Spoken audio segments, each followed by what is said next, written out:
Assalamualaikum warahmatullahi wabarakatuh. Allah Subhanahu wa Ta'ala menciptakan jin dan manusia adalah untuk beribadah dan menyembah hanya kepadanya. Allah Subhanahu wa Ta'ala berfirman, "Dan aku tidak menciptakan jin dan manusia melainkan agar mereka beribadah kepadaku." Quran Surat Az-Zariyat ayat 56. Di dunia ini, manusia dan jin hidup berdampingan, namun dalam alam yang berbeda. Meskipun berada pada alam yang berbeda, namun jin mampu melihat manusia, mengetahui tingkah laku manusia, melihat tubuh manusia tatkala tidak berpakaian. Bahkan tak jarang ada jin yang mencintai manusia. Allah Subhanahu wa Ta'ala berfirman, "Sesungguhnya setan dan pengikutnya dapat melihat kamu dari suatu tempat yang kamu tidak bisa melihat mereka. Sesungguhnya kami telah menjadikan setan-setan itu pemimpin bagi orang-orang yang tidak beriman." Manusia sangat mungkin dicintai oleh jin. Kecintaan jin terhadap manusia biasanya terjadi pada manusia yang terus-menerus melakukan perbuatan dosa, melakukan kemaksiatan, jauh dari Allah, dan tidak beriman kepada Allah Subhanahu wa Ta'ala. Lalu, apakah tanda bahwa seseorang dicintai oleh jin? Berikut di antaranya. Pertama, hilangnya atau berkurangnya keinginan untuk menikah. Keinginan untuk menikah akan dihilangkan oleh jin yang mencintai manusia.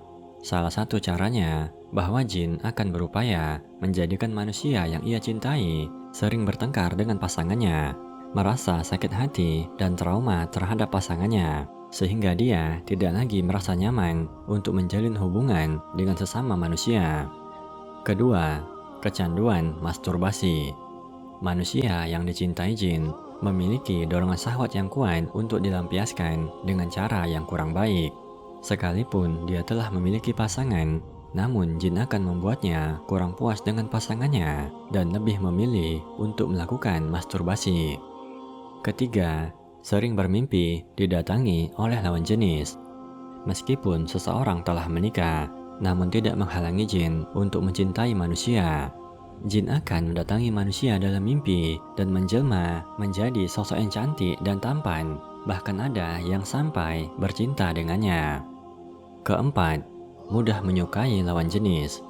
Meskipun telah memiliki pasangan yang sah, namun mereka mudah jatuh cinta kepada orang lain walau baru mengenalnya dan mengakibatkan terjadinya perselingkuhan. Kelima, malas menunaikan sholat dan ibadah lainnya, namun mudah melakukan kemaksiatan. Berhati-hatilah tatkala merasa malas dalam mengerjakan ketaatan, karena jin sangat menyukai manusia yang malas beribadah dan menghalangi manusia dari jalan yang benar. Allah Subhanahu wa Ta'ala berfirman, "Dan sesungguhnya setan-setan itu benar-benar menghalangi mereka dari jalan yang benar, dan mereka menyangka bahwa mereka mendapat petunjuk." Keenam, terlalu mencintai dunia. Manusia yang setiap harinya kerja banting tulang siang malam demi urusan dunia, melupakan kehidupan akhirat. Hidupnya hanya mencari kesenangan dunia. Inilah manusia yang disenangi jin. Berikut adalah amalan yang dapat menghalangi dan melindungi diri dari gangguan setan. Pertama, menghindari maksiat. Menghindari maksiat termasuk bagian penting dalam melindungi diri dari gangguan setan. Karena orang yang melupakan Allah Subhanahu wa Ta'ala dan banyak maksiat akan lebih mudah didekati setan. Allah Subhanahu wa Ta'ala berfirman, "Barang siapa yang berpaling dari peringatan Ar-Rahman, yaitu Al-Quran, kami adakan baginya setan yang menyesatkan, maka setan itulah yang menjadi teman yang selalu menyertainya." Kedua, tanamkan dalam hati bahwa setan adalah musuh manusia yang mengajak pada neraka. Allah Subhanahu wa Ta'ala berfirman, "Sesungguhnya setan itu adalah musuh bagimu, maka anggaplah ia musuhmu.